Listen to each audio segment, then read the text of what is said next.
Fra le nuvole si affaccia pallida una luna crescente che stenta ad illuminare il mare. A bordo dell'incrociatore leggero di Giussano la tensione è palpabile. Lontano arriva il rumore di apparecchi da ricognizione nemici che stanno pattugliando il mare. Probabilmente hanno già avvistato il convoglio della Regia Marina e stanno comunicando via radio le coordinate alle unità britanniche in agguato. Il Di Giussano, usato come cisterna e nave da trasporto, è carico di munizioni e carburante, una miscela esplosiva e non in senso figurato. All'improvviso un boato scuote il ponte della nave. Il marinaio Angelo Angelini a stento riesce a rimanere in piedi. La chiglia ha colpito uno sperone di roccia fiorante? Un secondo boato toglie ogni dubbio. Il Di Giussano è stato colpito da un secondo siluro. Le fiamme divampano in un attimo. La nave si inclina, si spezza. Le lamiere, contorte, emettono un rumore spaventoso, come il lamento di una grossa bestia morente. Come fosse sangue, dalla cisterna sgorgano fiotti di carburante che incendiano la superficie del mare. Una buona parte dei marinai che si sono già gettati in mare, pressati l'uno contro l'altro, non riescono ad evitare le fiamme, andando incontro ad una morte orribile. Angelo non sa cosa fare. «Cosa aspetti? Buttati!» gli urla un altro marinaio. Ma esita e, come se non bastasse, è senza giubbotto di salvataggio. Ancora non lo sa, ma sarà questo a salvargli la vita. Alla fine si tuffa. Trattenendo il fiato, nuota sotto il carburante che brucia. Sembra non finire mai. Il fiato sta per finire. Finalmente, guardando in alto, vede un pezzo di superficie non coperta da fiamme. Angelo riemerge più veloce che può, riprendendo fiato con gli occhi sbarrati. Sopra di lui, come avvoltoi, volano in circolo alcuni Spitfire. Poi prendono quota e si tuffano per mitragliare i naufraghi ancora vivi. Prendono quota di nuovo e fanno un altro passaggio, mietendo altre vittime. Angelo si salva per miracolo. Intorno a lui, illuminato dalle fiamme, il mare si è tinto di rosso.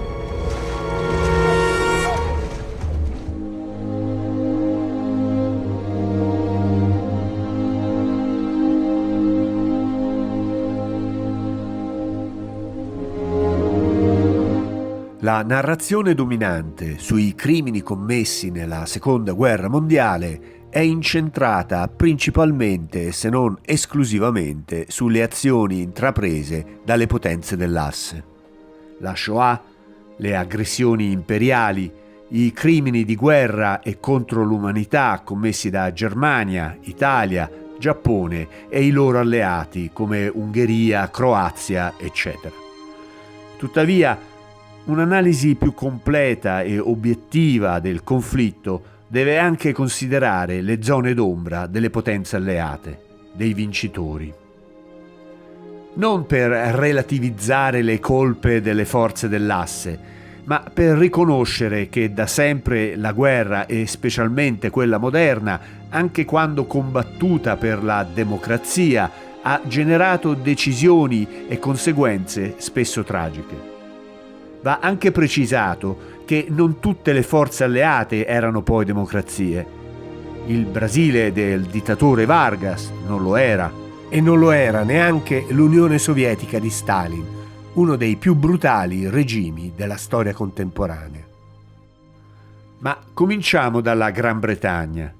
Nel 1943, mentre l'impero inglese era in guerra contro le potenze dell'asse, in una delle sue colonie del subcontinente indiano, il Bengala, scoppiava una carestia che causò la morte di circa 3 milioni di persone.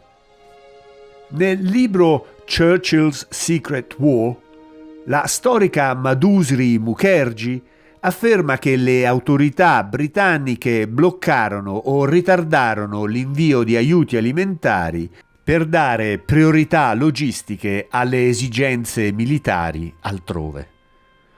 Churchill, per sua stessa ammissione, mostrava scarso interesse verso le vittime indiane.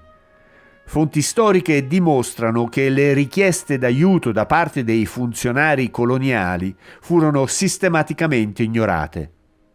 Lo storico Amartya Sen parla di carestia amministrata, in cui l'assenza di volontà politica fu fatale quanto la siccità che stava colpendo la regione in quel frangente. Come accennato prima, l'Unione Sovietica fu uno dei più brutali regimi della storia contemporanea. Eppure, per uno dei tanti sorprendenti risvolti storici, si trovò a combattere a fianco delle democrazie occidentali. Sorprendente perché la dichiarazione di guerra alla Germania da parte di Francia e Gran Bretagna fu scatenata proprio dall'invasione della Polonia del 1940. Invasione che, nell'ambito dell'accordo stipulato fra Molotov e von Ribbentrop, l'Unione Sovietica aveva iniziato simultaneamente da est. E proprio durante quell'invasione, su ordine diretto di Stalin, la polizia segreta sovietica, la NKVD, nella foresta di Katyn massacrò oltre 21.000 ufficiali e intellettuali polacchi che erano stati fatti prigionieri. Poco dopo, quando l'opinione pubblica mondiale ne venne a conoscenza, la propaganda sovietica accusò la Germania del massacro. E fu solo nel 1990, dopo la caduta del regime comunista, che Mosca ammise pubblicamente la sua responsabilità. Katyn è uno dei più gravi crimini della Seconda Guerra Mondiale, poiché aggravato da una lunga strategia di disinformazione e insabbiamento sistematico, tacitamente tollerata dagli alleati occidentali per motivi geopolitici. Un altro evento bellico fra i più controversi della Seconda Guerra Mondiale e da molti ritenuto un crimine di guerra fu l'uso di armi nucleari contro il Giappone da parte degli Stati Uniti.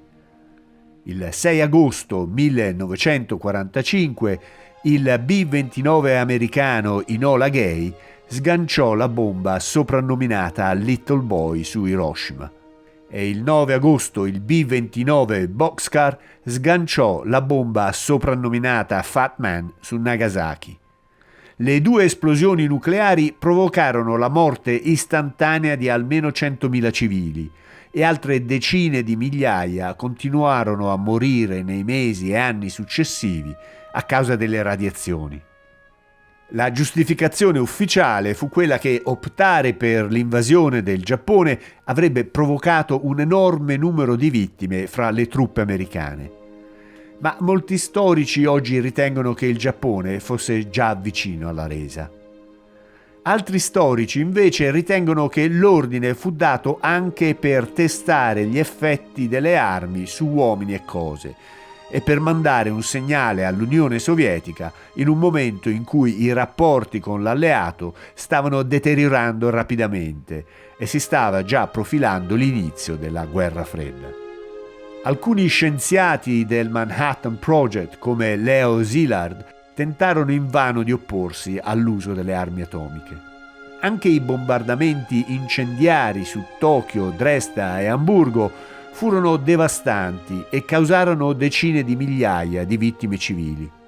Il raid su Dresda in particolare viene spesso citato come un esempio di bombardamento punitivo sproporzionato e di dubbia utilità strategica. E anche sul bombardamento di Dresda, un po' come per il massacro di Katyn, la stampa e la storiografia del dopoguerra preferirono guardare dall'altra parte.